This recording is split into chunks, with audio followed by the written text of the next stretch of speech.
എല്ലാവർക്കും വണക്കം. എൻ്റെ മുഖം കാണുമ്പോഴേ എനിക്കറിയാം ഏതാണ്ട് വന്നു അമ്മാവൻ വന്നു എന്നുള്ള രീതിയിലാണ് സംസാരിക്കുന്നത് അല്ലേ. നമ്മൾ ഇന്നിപ്പോ ഇത് പറയാൻ കാര്യം ഇന്നലെ വേൾഡ് ഹെൽത്ത് ഓർഗനൈസേഷന്റെ ഒരു റിപ്പോർട്ട് പ്രകാരം പത്രത്തിലൊക്കെ ഉണ്ടായിരുന്നു. ന്യൂസ് ചാനൽസിൽ ഞാൻ കണ്ടു. ലോകം മുഴുവൻ യുവാക്കള് അല്ലെങ്കിൽ ചെറുപ്പക്കാര് മാനസികമായിട്ട് അവർ സ്വയം ഒറ്റപ്പെടുകയും സ്വയം ഒറ്റപ്പെടല് അവർക്ക് സൈക്കോളജിക്കലും ഫിസിയോളജിക്കലുമായിട്ടുള്ള ധാരാളം പ്രശ്നങ്ങൾ സൃഷ്ടിക്കുകയും ഞാനും നിങ്ങളും ഉൾപ്പെടുന്ന സമൂഹം ആൾക്കാരുടെ പ്രശ്നങ്ങളെ കുറിച്ചാണ് നമ്മൾ ഇന്ന് സംസാരിക്കുന്നത്.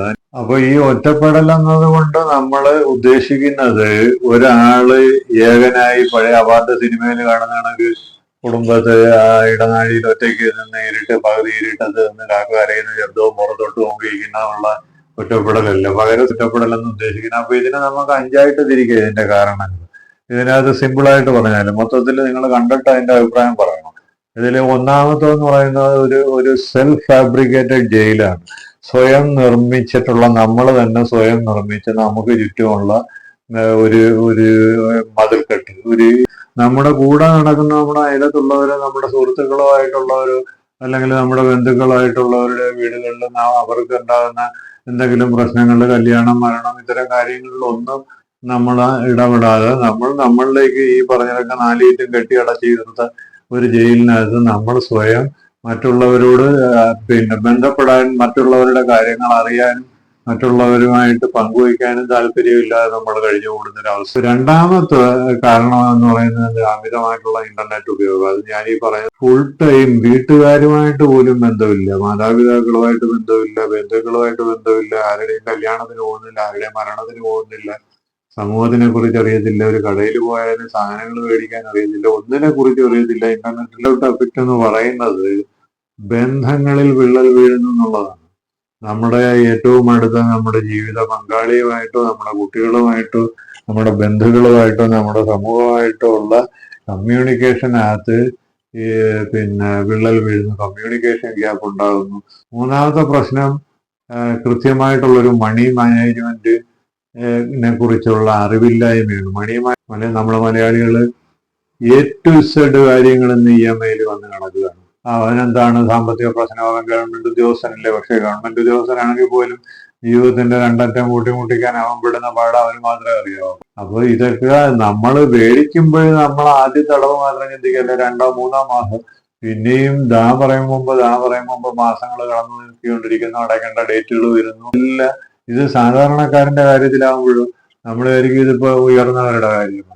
ഒരു ഗ്രേഡിന് മുകളിൽ, ഒരു ഗ്രേഡിന് താഴോട്ട് വരുമ്പോൾ ദിവസം 1000 രൂപ ശമ്പളം പെയിന്റിങ് ആയാലും മേശിരിപ്പണിക്കായാലും ഈ 1000 രൂപ ശമ്പളത്തിൽ അവൻ വീട്ടുകാരവന് വേണം.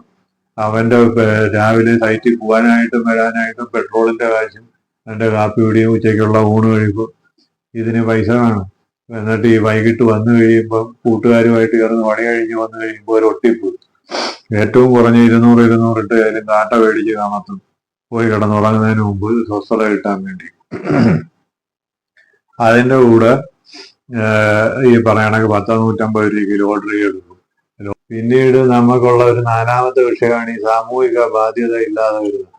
സാമൂഹിക ബാധ്യത, പ്രതിബദ്ധത ഇല്ലാതെ വരുന്ന ഇത് നമ്മളെല്ലാവരും എന്ന് പറഞ്ഞാൽ പ്രധാനമായിട്ടും പുതുതലമുറ ജൻസി ഈ പറഞ്ഞ കണക്ക് നമ്മൾ ഇന്റർനെറ്റിൽ കൂടുതൽ വിചാരിച്ച് ഇന്റർനെറ്റിന്റെ ലോകത്ത് നമ്മൾ ജീവിക്കുമ്പോൾ നമുക്ക് സമൂഹമായിട്ടുള്ള ബന്ധങ്ങളില്ല, സമൂഹത്തിനോട് നമുക്കൊരു പ്രതിബദ്ധത തോന്നുന്നില്ല. എന്ത് കാര്യമാവട്ടെ, നമ്മളിപ്പോ ഒരു ഹോട്ടലിൽ പോയാൽ നമ്മൾ അവിടെ കാർക്കിച്ച് നോക്കുന്നു, നമ്മൾ കൈ കഴുകി മറ്റുള്ളവരെ നോക്കാതെ കൈ ഉടയുന്നു, മുടി ചെയ്യുന്നു. റോഡിലിറങ്ങിയാൽ നമ്മളൊരു റോഡിൽ നിൽക്കുന്നു. എന്റെ നാടാണ്, വേണമെങ്കിൽ വണ്ടി അപ്പുറത്തൂടെ പോട്ട്. നമ്മളൊരു വണ്ടി ഓടിക്കുകയാണെങ്കിൽ നമ്മളെ നടുകൂടെ തന്നെ ഓടിക്കുന്നു, ഒരുത്തിനും അങ്ങനെ എന്നെ ഓവർടേക്ക് ചെയ്ത് പോകണ്ട. ഇതൊക്കെ ഞാൻ ഓരോരോ ഉദാഹരണങ്ങൾ പറഞ്ഞു. ഇതുപോലെ 100 കണക്കിന് ഉദാഹരണങ്ങൾ. കാര്യം നമുക്ക് സമൂഹവുമായിട്ടൊരു ബന്ധമില്ല, നമ്മൾ സമൂഹത്തിന്റെ ഭാഗമല്ലാതാവുകയും നമ്മൾ ഒരു വൃത്തത്തിന് പുറത്തു നിന്ന് സമൂഹം അകത്തു നിൽക്കുന്നതാണെന്ന് കാണുകയും ചെയ്യുമ്പോൾ സ്വാഭാവികമായിട്ടും നമുക്കുണ്ടാകുന്ന ഒരു ബന്ധമില്ലായ്മയാണ് ഇത്തരം കാര്യങ്ങളിലേക്ക് നയിക്കുന്നത്. ഏറ്റവും അവസാനത്തെ കാര്യം എന്ന് പറയാൻ 5ാമത്തെ പോയിന്റാണ് ഈ സൗഹൃദമില്ലായ്മ. ഇന്നത്തെ കാലത്ത് യഥാർത്ഥത്തിൽ സൗഹൃദങ്ങളെന്ന് പറയാൻ നമ്മളിപ്പോ സുഹൃത്തുക്കളെന്ന് പറയാൻ ഈ പറയുന്ന താങ്കളിൽ കാണുകയും സംസാരിക്കുകയും ചെയ്യുന്നവർ മാത്രമല്ലല്ലോ സുഹൃത്ത്. സൗഹൃദം എന്ന് പറയുന്ന ഒരു വ്യക്തിയെ അറിയുക, വ്യക്തിയുടെ പരസ്പരം അറിയുക, സുഖങ്ങളും സന്തോഷങ്ങളും ദുഃഖങ്ങളും അയാളുടെ സാഹചര്യങ്ങളും എല്ലാം അറിയുന്നത്, അയാളുടെ വീട്ടിലൊരാവശ്യം, ഒരു മരണമോ കല്യാണമോ ഒരു ഹോസ്പിറ്റൽ കേസോ വരുമ്പോൾ അയാൾ ചോദിക്കുക പോലും ചെയ്യാതെ നമ്മൾ അയാളുടെ സാമ്പത്തിക സ്ഥിതി അറിയുമ്പോൾ നമ്മളിപ്പോൾ കടമായിട്ടായാലും കൊണ്ട് കൊടുത്ത് കഴിഞ്ഞാൽ ഒരു 6000 രൂപയുണ്ട്, ഞാൻ ഇന്ന കാര്യത്തിന് വെച്ചിരുന്നു, നീ ഹോസ്പിറ്റലിൽ നിന്ന് ഇറങ്ങി ഒരു മാസത്തിനുള്ളിൽ നിങ്ങൾ ഒപ്പിച്ചു തരണം, അത് ഇന്ന കാര്യത്തിന് വേണ്ടി ഉള്ളതാണെന്നെങ്കിലും പറയാൻ വേണ്ടിയുള്ളൊരു സൗഹൃദം നമുക്ക് യഥാർത്ഥത്തിലുണ്ടോ? ഇല്ല. നമ്മൾ ഫേസ്ബുക്കിൽ മാത്രം കാണും നിങ്ങളുടെ മുഖം ഒന്ന് പിന്നെ വിഷണ്ണമായാൽ, നിങ്ങളുടെ കണ്ണൊന്ന് നിറഞ്ഞാൽ, നിങ്ങൾ മാനസികമായിട്ടൊന്ന് തകർന്നാൽ നിങ്ങളുടെ തലോടെ നിങ്ങളെ ആശ്വസിപ്പിക്കാൻ ഒരു സുഹൃത്തുണ്ടാവും. വെറുതെ ഇതൊക്കെ പഴയ കാലത്ത് പറഞ്ഞുണ്ടാക്കിയത്.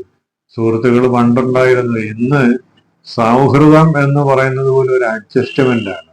നിങ്ങളിൽ നിന്ന് എനിക്ക് എന്തെങ്കിലും നല്ല രീതിയിൽ കിട്ടുമ്പോൾ, അല്ലെങ്കിൽ കിട്ടുവാൻ സാധ്യതയുണ്ടെങ്കിൽ മാത്രം ഞാനെടുത്ത് അണിയുന്ന ഒരു കപടത അല്ലെങ്കിൽ ഒരു മുഖംമൂടി മാത്രമാണ് സൗഹൃദം. നിങ്ങളിൽ നിന്ന് അത് കിട്ടത്തില്ലെന്ന് എനിക്ക് വ്യക്തമായി കഴിഞ്ഞാൽ ഞാനത് ഊരി വെച്ചിട്ട് അടുത്ത ആളിൻ്റെ അടുത്തോട്ട് അടുത്ത മുഖംമൂടിയായിട്ട് പോകും. അപ്പൊ ഈ 5 പോയിന്റ് ഒരുമിച്ച് ചേരുമ്പോൾ നമ്മൾ മാനസികമായിട്ട് പൂർണ്ണമായിട്ട് ഒറ്റപ്പെടുന്നു. ലോകത്തിന്റെ കുത്തൊഴുക്കിന്റെ ഒരു ഭാഗമാണ് ഇപ്പൊ ഇവിടെ വന്ന് നിൽക്കുന്നത്. ഇതിനിയും ഇങ്ങനെ തന്നെ കൂടി പോകത്തേ ഉള്ളൂ. ഇതിനകത്ത് വശങ്ങളിൽ വീണ് ചെതറിപ്പോകാനുള്ള ഒരു വശങ്ങളിൽ വീഴും.